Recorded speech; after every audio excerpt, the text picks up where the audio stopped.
Hi everyone, it's Matt. I hope everybody had a great summer and is excited for the paddle season. This is the first video of the 2025-2026 season. Most players have heard the phrase watch the ball, and I'm going to clarify what that statement means and actually push back on that statement, why you should not always watch the ball as a player. Before going into this video, for reference, we have Colin as my server. I'm up at the net. Vince is the returner. And Rob is his partner. This was a practice match we played last year. As Colin goes in to serve this ball and Vince returns it, and Colin goes to make this volley. What I would like you to focus on after Colin hits this volley, let me get to it. So Colin hits his volley over to Rob. So right now, all I want you to focus on is my movement and Colin's movement. So as Colin hits this ball over to Rob, Colin and I do what's called a shift and drift.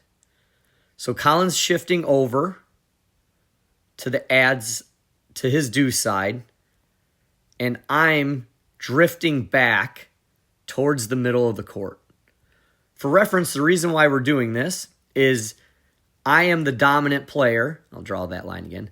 I'm the dominant player for the player hitting overheads, going back to the Circle of Trust video. Right now, Colin is in the Circle of Trust,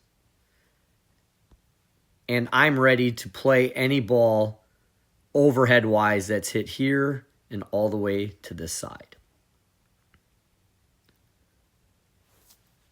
As I now rewind this back to when Colin hits the volley, this is where, when Colin hits this ball, yes, visually, I'm watching the ball go towards Rob, but I'm going to do this in slow motion, and now I want you to focus just in on Rob and don't watch the ball.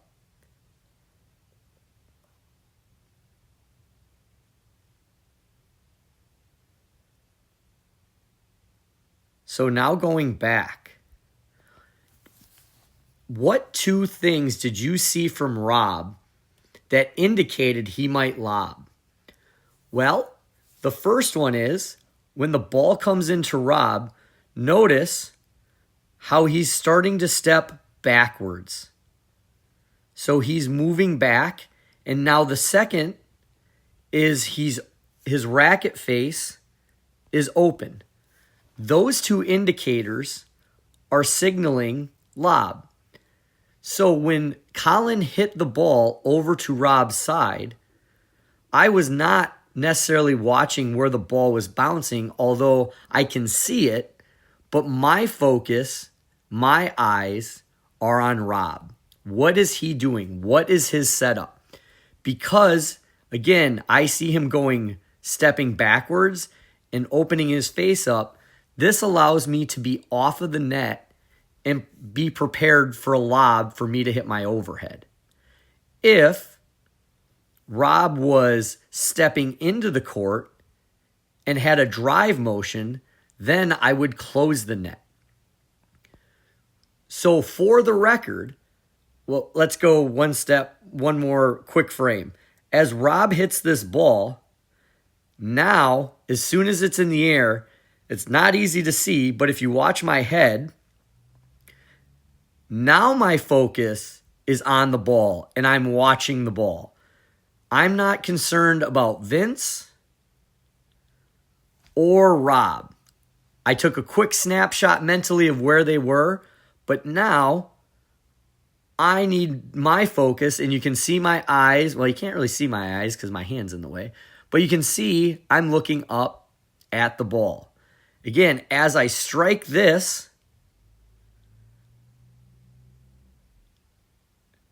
so Vince comes in and takes this ball early. Again, notice how I did not close the net because what am I watching for? Look at Vince's paddle.